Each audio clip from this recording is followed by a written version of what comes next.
Hi friends, welcome back to Anitha bone bone channel. మా 2 రోజుల train journey తర్వాత మూడో రోజు పొద్దున్నే ఉదయాన్నే 2:30కి అందరం ఒక 16 మంది రెడీ అయిపోయి శ్రీ పద్మనాభ స్వామి టెంపుల్ని దర్శించుకోవడానికి రెడీగా ఉన్నామన్నమాట. బయలుదేరాము టెంపుల్కి అందరము. ఇప్పుడు ఆ డీటెయిల్స్ అన్నీ మీకు ప్రతి ఒక్కటి డీటెయిల్గా చూపిస్తాను. నా ఛానల్ ఎవరన్నా కొత్తగా చూస్తున్నట్టయితే మీరు లైక్ చేసి కామెంట్ చేసి సబ్స్క్రైబ్ చేసుకోండి. నా ఛానల్ని ఫాలో అవ్వండి. మీరు కూడా కామెంట్ చేయండి.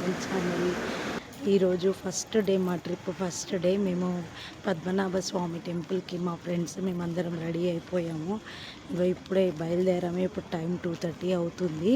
చూడండి ఎంత క్వైట్గా ఉంది ఏరియా మొత్తం. ఇక్కడ అన్నీ చాలా పెద్ద పెద్ద హోటల్స్ అన్నీ చాలా ఉన్నాయి. ఇక్కడ అసలు చాలా చూడవలసిన ప్లేస్ అన్నమాట. మనం మిస్ అవ్వకూడదు.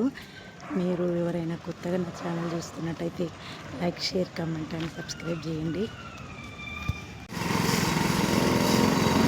మా హోటల్ నుంచి 10 మినిట్సే దారి అన్నారు టెంపుల్కి. ఇంకా అందరం నడుచుకుంటూనే వెళ్ళాము. పద్మనాభ స్వామి టెంపుల్ దగ్గర ఉన్నాము.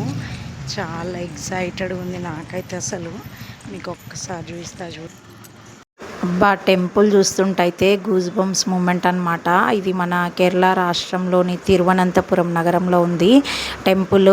సెల్ ఫోన్స్ నాట్ అలౌడ్ అనమాట. మేము బయటనే పెట్టేసి వెళ్ళాము. అసలు ఎక్కడ వీడియో తీసుకోవడానికి వీలు లేకుండే. విష్ణుమూర్తి శయన రూపంలో ఉంటాడనమాట.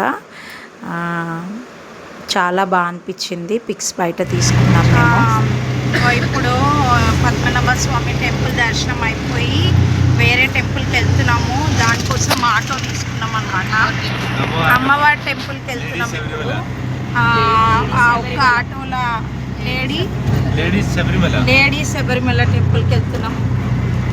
ఇగో ఇక్కడ వెనకాల మా ఫ్రెండ్స్ కూర్చున్నారు. ఆటో భయ్య మాకు ఇంకా ఏమేమి ప్లేస్లు ఉన్నాయో చెప్తున్నాడు. దిగుతాం, దగ్గరే ఉందంట. 3 కిలోమీటర్సే ఇక్కడ నుంచి. ఇక అక్కడ ఒకసారి చూపిస్తా, అక్కడ కూడా ఓకేనా. టెంపుల్కి వచ్చినాము. అమ్మవారి టెంపుల్ అటుకుల అమ్మవారి టెంపుల్ అంట. కాదు, అదేమో చెప్పిండు కదా, అయ్యప్ప లేడీ అంట. అయ్యప్ప లేడీ టెంపుల్ అంట. చూద్దాము ఎలా ఉందో చూద్దాం. ఇక్కడ చాలా బాగుంది. 5 o'clock ఓపెన్. మేము ఆల్రెడీ రెడీగానే ఉన్నాం. 5 లోపలనే వచ్చి ఇక్కడ రెడీగా ఉన్నాం. ఇంకా దర్శనానికి వెళ్ళిపోతాం. మేము టెంపుల్ చాలా బాగుంది.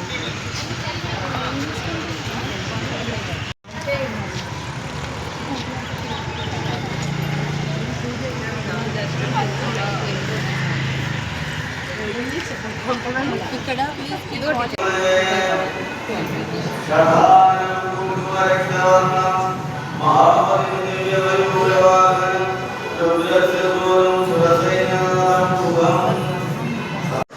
ఇక్కడైతే ఫోన్స్ అలా ఉండే అనమాట లోపలికి. కానీ వీడియోస్ ఏం తీయనీయలేదు. జస్ట్ పిక్స్ తీసుకున్నాం అనమాట. అది కూడా కొంచెం బయట ఎంట్రన్స్ సైడ్ అక్కడిక్కడ తీసుకున్నాము. లోపల ఎక్కడ గర్భగుడి సైడ్ కానీ దాని చుట్టుపక్కల కానీ తీయనీయలేదు. ఇప్పటి వరకు నా ఛానల్ని సబ్స్క్రైబ్ చేసి నన్ను ఫాలో చేస్తున్న సబ్స్క్రైబర్స్ అందరికీ చాలా చాలా థ్యాంక్ యూ. కొత్తగా ఎవరైనా నా ఛానల్ చూస్తున్నట్టయితే మీకు నచ్చితే like, share, comment and subscribe చేయండి. నా ఛానల్ని రెగ్యులర్గా ఫాలో అవుతుండండి. మీరు కూడా నాలాగా వెళ్ళుంటే కామెంట్ చేయండి. Thanks for watching.